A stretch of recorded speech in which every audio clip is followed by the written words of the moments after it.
Bonjour, and welcome back to another fun and informative video book review hosted by me, George Clooney. Wait, that's not right. I'm John Lane, and today we're going to be discussing Factfulness by Hans Rosling. But before we get into that, let me ask you three questions. In low-income countries, how many girls, what percentage do you think finish primary school? 20%, 50%, 60%, or 90%? Number two, where does the majority of the world's population live? Just answer. Where do you think it lives? On which continent?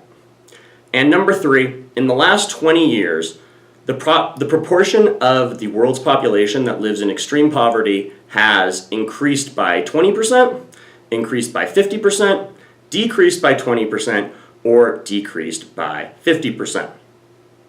Now, you can go ahead and check these as well as the factfulness questions online. They're pretty interesting. But one of the things that's really fascinating is that for all of these questions, the most positive answer is the correct one. Something like 90% of women graduate from primary school even in underdeveloped countries. The majority of the world's population lives in Asia. And in the last 20 years, the population that has lived in extreme poverty has reduced by half. You'll often hear a certain type of person say that facts don't care about your feelings. But one of the facts that they're discussing is that only about 5% of people get these 10 questions right, including doctors, social scientists, and politicians. So the book Factfulness is all about Hans Rosling's quest to kind of show people that the world is not as bad as you think, and to combat what he calls actively bad knowledge. He says that, monkeys throwing darts at a board would get about 33% of these questions right. Meanwhile, people are only getting 5% right. So the answer must be that there's actively bad knowledge. And here's where I got to put a massive caveat on this book review. One of two. You'll get the other one in my third takeaway where we'll talk some politics, bitch. But Hans Rosling is really anti-media. He considers them to be propagating what he calls the overly dramatic worldview, and a lot of it sounds like Trump and fake news. So there is a clear agenda in this book. Now, it's not my agenda. I'm pretty pro-media, but I can still get value out of this book because I can understand, okay, he has an agenda. Now I can read this book through the lens of the agenda and kind of take what I find useful and leave the other stuff alone. But when you read this book, if you are looking for a book that is not propaganda, you're in the wrong place with this book. There's definitely some propaganda in here, and we'll discuss it. But there's also some really interesting stuff, like global health is on the rise, and most people do tend to think that things are worse than they actually are. So that's interesting. He also talks about misconceptions such as the gap instinct, which is our human bias to assume that there are two sides on everything, right? We love teams. I realized this with reality shows like 10 years ago. Every season of Real Housewives of wherever, there's one team on one side, 3 girls and 4 girls on the other side, and let them fight. Bad Girls Club, politics, wrestling, everything. We love to separate things into haves and have-nots when in reality it's a lot more complicated.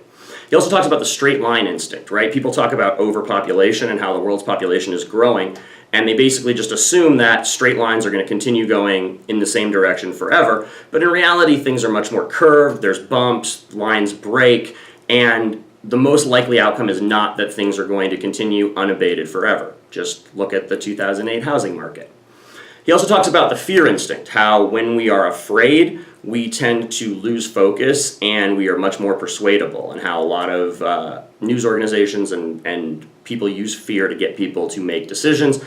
And he talks about, about another 10 or so different of these instincts, which are cognitive biases, similar stuff to what you've probably read if you've read Thinking Fast or Slow, or Nudge, or any of that kind of stuff. So let's get into my 3 big takeaways.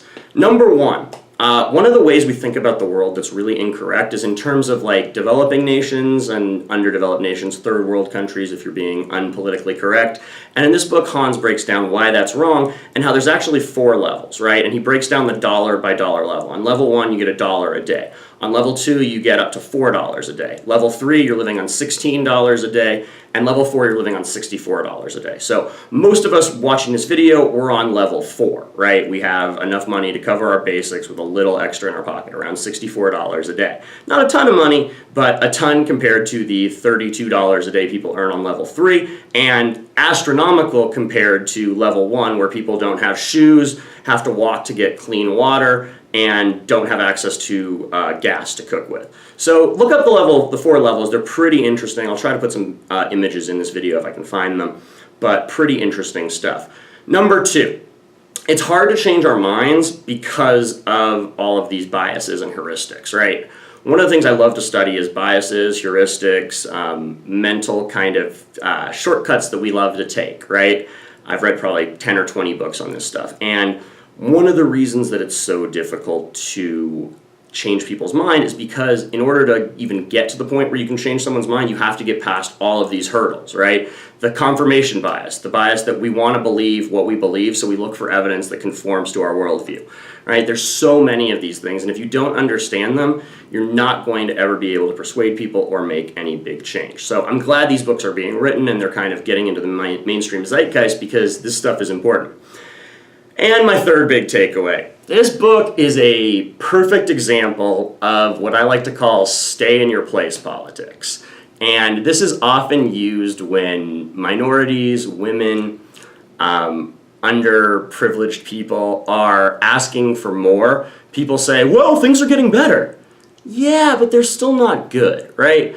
So in this book, Hans' whole premise is that the world is improving, and on a long enough timeline, it'll get good. Okay, but what about my life? Right? I don't have a long enough timeline, right? Like all of us, we don't have 1,500 years or 200 years even, to witness all of this amazing change. So telling us to just be happy with the way things are when things are not great, And he talks about that. He talks about the 5 things he's worried about: climate change, financial collapse and stuff like that. It's not pure Pollyanna, but to me, it strikes me as vaguely classist, if not outright racist, to tell people that things are better than they believe, because things are not better than they believe for people of color. Things are not better than they've been for the LGBT community. Things are not better for immigrants.